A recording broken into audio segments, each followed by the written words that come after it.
नमोस्तु गुरुदेव। हे गुरुदेव, दिल्ली में 2550 निर्माण महोत्सव होने जा रहा है। उसमें सब साधुओं का चतुर्मास हो, उससे सब जैन धर्म की प्रभावना हो, उसमें आपकी क्या राय है? 2550वां निर्माण महामहोत्सव हमारे दरवाजे में दस्तक दे रहा है। हमारे हृदय में वह भाव पैदा कर रहा है। महावीर के प्रति भक्ति, महावीर के प्रति समर्पण का भाव ला रहा है। हम सब लोग जो हैं ऐसे भगवान महावीर स्वामी जो दयालु कृपालु हैं, जो सब पर दया बरसाते हैं, उनकी हम भक्ति करें।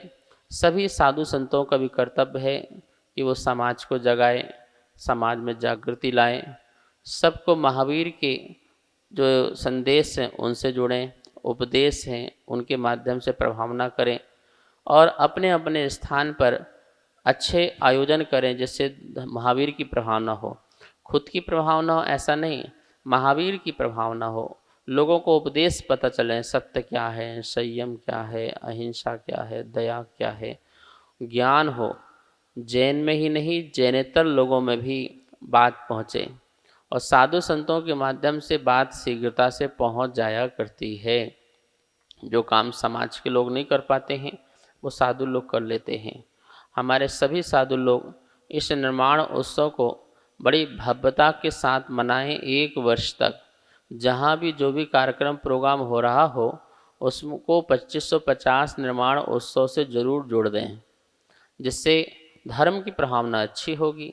आप चतुर्मास कर रहे हैं तो 2550वां निर्माणोत्सव जोड़ दें। आप कोई भी कार्यक्रम कर रहे हो, 1 वर्ष तक अहिंसा पर्व के रूप में हमें मनाना है। अहिंसा की प्रभावना विश्व में पहुँचे, विश्व में शांति हो, जगत में जीवों का कल्याण हो, ऐसे मंगल कार्य करें, लोकोपकार कार्य करें, जन कल्याण कार्य करें, जिससे हमारा जैन शासन की प्रभावना हो और महावीर जो हैं दुनिया के कोने कोने तक पहुँचें, लोगों के मन मन में महावीर समा जाएं। ऐसा हम श्रावक और श्रवण मिलकर के कार्य कर सकते हैं। आचार्य श्री प्रज्ञा सागर जी महाराज के चरणों में नमोस्तु नमोस्तु नमोस्तु। आचार्य श्री, मेरा एक प्रश्न है कि जब हम आहारचर्या में जाते हैं तो कुछ भक्तजन वहाँ पर दूसरों को आहार देने का मौका नहीं देते, खुद ही देना चाहते हैं, तो इसके लिए हम क्या करें कि ये सबको मौका मिल पाए? आहारचर्या में हम लगते हैं, ये हमारा सौभाग्य है, और खुद भी अपने निज हाथ से देते हैं, ये भी परम सौभाग्य है। लेकिन ये भाव नहीं रहना चाहिए कि मैं ही देता रहूं, कोई दूसरा ना दे पाए। यदि ऐसा भाव रहा तो निश्चित ही ध्यानांतराय कर्म का बंध बंधेगा, अंतराय कर्म का बंध बंधेगा कि दूसरा न दे पाए, मैं ही दे लूँ, सब कुछ उठा के मैं ही दे लूँ। ऐसा नहीं, आप भी दो और जो है उनको भी दिलाओ। उनसे कहो आप भी आइए, आप भी दीजिए, आप भी आइए, आप आगे आइए। इससे सामने वाले के दान के प्रति उत्साह पैदा होगा और वो एक दिन आया है वो बार बार आएगा। हम लोग क्या करते हैं कि हम बड़े समझदार हो जाते हैं, हमें तो देना आता है, अब क्या देना है क्या देना है हमें सब पता है, तो हम दूसरों को जो है ऐसा समझते कि इन्हें कुछ आता ही नहीं है और जो हम देंगे हम ही देंगे, दूसरा नहीं दे पाएगा।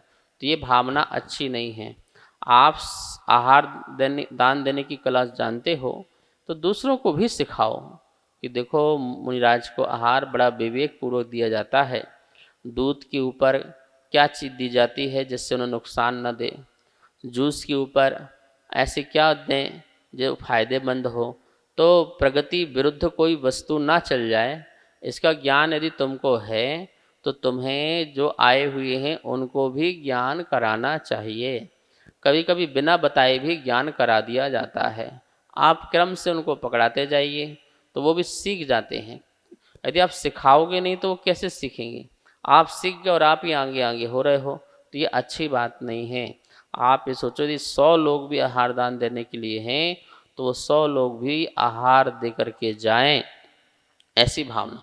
यदि ऐसी अनुमोदना करोगे तो इस अनुमोदना का भी तो फल है। और आप तो अनुमोदना कहाँ, आप तो कारित कर रहे हो, करवा रहे हो, कर भी रहे हो और करवा भी रहे हो। ये दोनों की फल की आपको प्राप्ति होगी। इसलिए मैं ही दूं ऐसी भावना से नहीं, हम सब भी मुनिराज को जो है निर्विघ्न पूर्वक, विधि पूर्वक, आगमोक्त तरीके से, शास्त्रोक्त तरीके से आहार दान नवदा भक्ति से दें, ऐसी मंगल कामना भावना को भाना चाहिए।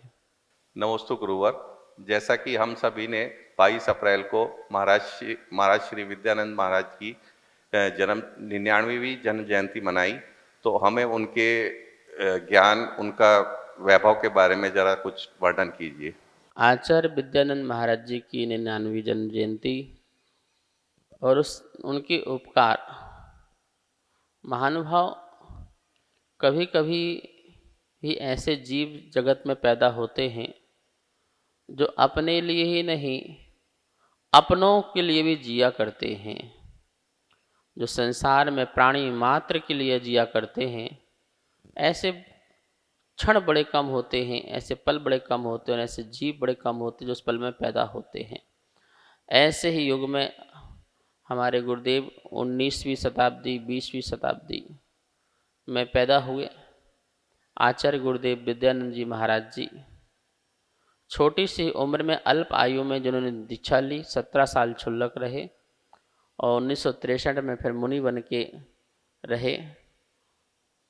और आज 99वीं जन्म जयंती हम लोगों ने अभी मनाई, तो उनके उपकार आप देखिए, जैन समाज के लिए क्या उपकार किया। सबसे बड़ा उपकार तो उन्होंने अध्ययन करके, शोध करके ऐसी चीज़ों को सामने लाए जिनको बारे में लोगों को पता ही नहीं था, दुनिया को नहीं पता था, जैनेतर को नहीं पता था, और बताया कि क्या जिन शासन की महिमा है, महावीर की महिमा है।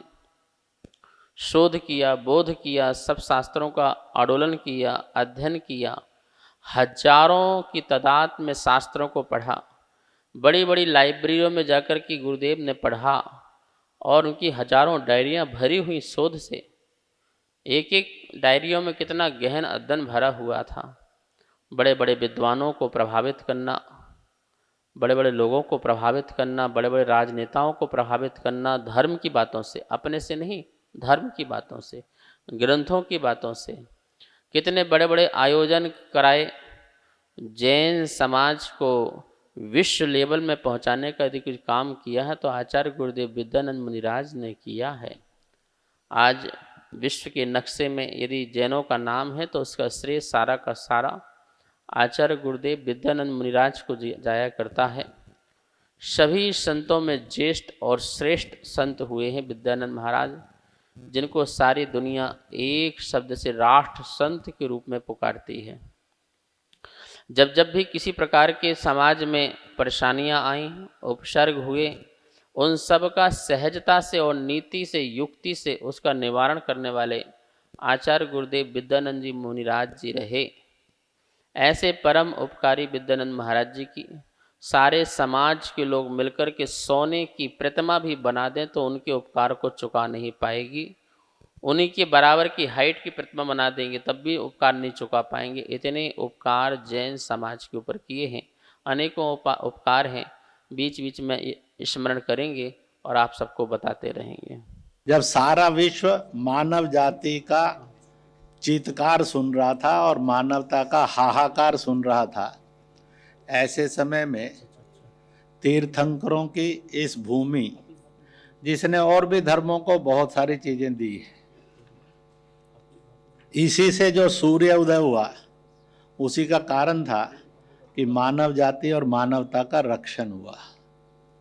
भारत सामने आया और उस भारत का नेतृत्व भाग्य से श्री नरेंद्र मोदी के पास था।